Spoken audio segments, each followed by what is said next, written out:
காங்கிரசுக்கும் புரட்சியாளர் அம்பேத்கர் அவர்களுக்கும் இருந்த முரண்பாடு என்பது கொள்கை கோட்பாட்டு முரண்பாடு அல்ல. அது அரசியல் முரண்பாடு, தேர்தல் முரண்பாடு. அம்பேத்கர் அவர்களை அவர்கள் ஆதரிக்க முடியாத அளவுக்கு, அரவணைக்க முடியாத அளவுக்கு காங்கிரஸையும் காந்தியடிகளையும் மிக கடுமையாக விமர்சித்தவர் புரட்சியாளர் அம்பேத்கர் அவர்கள். பாஜகவுக்கும் புரட்சியாளர் அம்பேத்கருக்கும் இருக்கிற முரண்பாடு என்பது கருத்தியல் முரண்பாடு. அவர் உருவாக்கிய அரசமைப்பு சட்டத்தை பொருட்படுத்தாமல் அதனை நீர்த்து போகச் செய்கிற அனைத்து வேலைகளையும் பாஜக செய்து கொண்டிருக்கிறது. ஏற்கனவே அந்த கார்ட்டூன் தொடர்பாக நான் நாடாளுமன்றத்தில் கேள்வி எழுப்பி இந்த கார்ட்டூன் படத்தை பாடப்புத்தகத்திலிருந்து அப்புறப்படுத்த வேண்டும் என்று எனக்கு ஆதரவாக பல நாடாளுமன்ற உறுப்பினர்கள் குரல் எழுப்பினார்கள். அது குறித்து ஒரு நாள் விவாதமே நடைபெற்றது. அதன் பின்னர் பாடத்திட்டத்திலிருந்து அந்த புத்தகம் அந்த கார்ட்டூன் அப்புறப்படுத்தப்பட்டுவிட்டது. புரட்சியாளர் அம்பேத்கர் அவர்கள் அரசமைப்பு சட்டத்தை எழுதுவதற்காக வரைவு கமிட்டியின் தலைவராக்கப்பட்டார். அந்த சட்டம் விரைவாக எழுதப்படவில்லை என்கிற குற்றச்சாட்டை எதிர்க்கட்சியினர் முன்வைத்தார்கள். அப்போது ஆங்கில நாளேடு ஒன்று அவரை விமர்சிக்கிற வகையில் நத்தை வேகத்தில் செயல்பட்டு கொண்டிருக்கிறார் என்றும், பண்டிட் ஜவஹர்லால் நேரு அவர்கள் சாட்டையை எடுத்து அம்பேத்கர் அவர்களை அடிப்பதைப் போலவும் வேகமாக வேலை செய்ய வலியுறுத்தியதைப் போலவும் அந்த கார்ட்டூன் வரையப்பட்டிருந்தது. அது 1949 வாக்கில். அதற்கு விளக்கமளித்து அரசியல் நிர்ணய சபையில் புரட்சியாளர் அம்பேத்கர் அவர்கள் பேசியிருக்கிறார். சில நாடுகள், அமெரிக்கா, ஆஸ்திரேலியா போன்ற நாடுகள் அவர்களின் சட்டத்தை, அரசமைப்பு சட்டத்தை எழுதுவதற்கு எவ்வளவு ஆண்டுகள் அல்லது நாட்கள் தேவைப்பட்டன என்பதையெல்லாம் எடுத்து சொல்லி கிட்டத்தட்ட 3 ஆண்டுகளில் இதை எழுதி முடித்திருக்கிறோம். இது காலதாமதம் இல்லை, ஆனால் வேண்டுமென்றே சிலர் அவ்வாறு கூறுகிறார்கள் என்பதற்கு விளக்கம் சொல்லியிருக்கிறார். இப்போது அதை பலர் எடுத்து அது காங்கிரஸ் செய்தது, அம்பேத்கரை அவமதித்தது என்கிற பொருளிலே பரப்புகிறார்கள். அது பாஜகவினர் காங்கிரஸுக்கு எதிராக பரப்பும் ஒரு செய்தி. ஆனால் அது பொருத்தப்பாடு உடையதல்ல. காங்கிரஸ் அப்படி செய்யவில்லை. ஒரு ஆங்கில நாளேடு தான் அம்பேத்கர் அவர்களை மந்தமாக செயல்படுகிறார், மெத்தனமாக செயல்படுகிறார் என்று விமர்சித்ததை தவிர காங்கிரஸ் அதை செய்யவில்லை.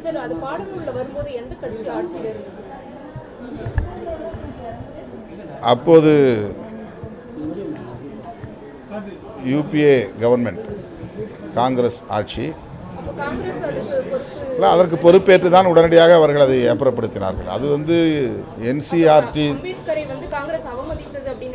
இல்லை, கார்ட்டூன் வரைந்த காலம் வேறு. கார்ட்டூன் வரைந்த காலம் வேறு. அது ஒரு நாளேடு, ஆங்கில நாளேடு வெளியிட்டது.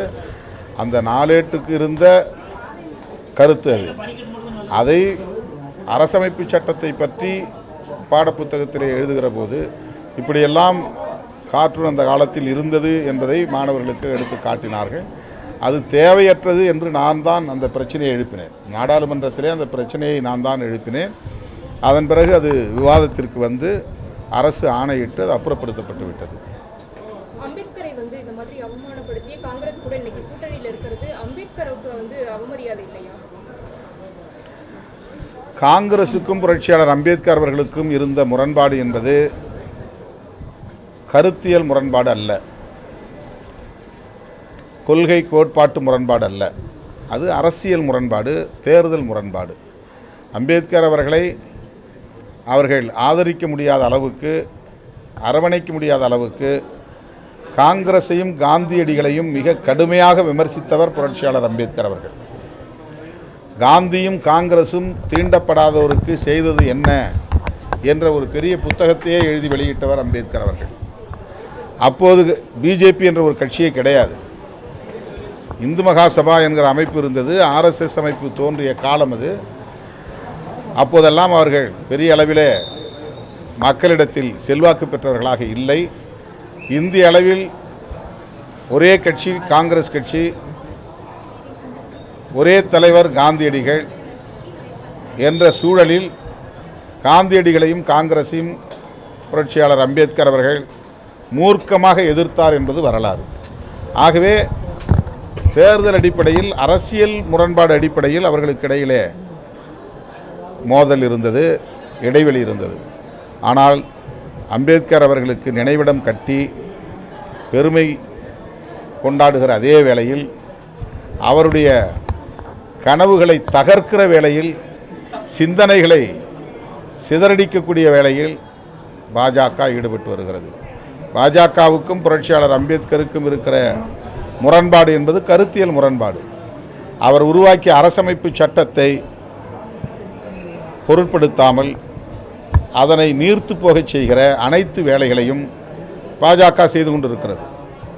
எனவேதான் பாஜகவை நாம் எதிர்க்கிறோம், விமர்சிக்கிறோம். சார், அதே மாதிரி அண்ணாமலை பேசும்போது 200 இடங்கள்ல வந்து ஜெயிக்கும்னு சொல்றாங்க. ஆனால் 200 இடங்கள்லையும் திமுக கூட்டணி டெபாசிட் இழப்பாங்க. அதே மாதிரி திருமாவளவன் அவர்கள் வந்து கூட்டணியில் இருக்கணும் அப்படின்றதுக்காக திமுக சொல்றதெல்லாம் கேட்டுட்டு இருக்கக்கூடிய கிளிப்பிள்ளை மாதிரி இருக்காரு அப்படின்னு வந்து குறிப்பிட்டிருக்காரு. அவருடைய ஆதங்கம், அவர் எதிர்பார்த்தது நிறைவேறவில்லை. அவர்களுக்கெல்லாம் ஒரு நோக்கம் இருந்தது. திருமாவளவனை கடுமையாக விமர்சிப்பதன் மூலம் அவர் உணர்ச்சி வயப்பட்டு கூட்டணியை விட்டு வெளியேறுவார் என்று எதிர்பார்த்தார்கள். திமுகவோடு விடுதலை சிறுத்தைகள் உறவு வைத்திருக்கிறது என்பதை விட, திமுகவும் விடுதலை சிறுத்தைகளும் இன்ன பிற கட்சிகளும் சேர்ந்து ஒரு கூட்டணியில் இருக்கிறோம் என்பதுதான் சரியானது. நாங்களும் சேர்ந்து உருவாக்கிய கூட்டணி தான் மதசார்பற்ற முற்போக்கு கூட்டணி. நாங்களும் சேர்ந்து உருவாக்கிய கூட்டணி தான் இந்தியா கூட்டணி. எனவே நாங்களே உருவாக்கிய கூட்டணியை நாங்கள் ஒருபோதும் சிதைப்பதற்கு, சிதறடிப்பதற்கு துணை போக மாட்டோம், காரணமாக இருக்க மாட்டோம் என்று நான் பிரகடனம் செய்தேன். அதை அண்ணாமலை போன்றவர்களால் சகித்து கொள்ள முடியவில்லை. எதிர்பார்த்தது நடக்கவில்லையே என்கிற ஆதங்கத்தில் ஏதேதோ பேசுகிறார்.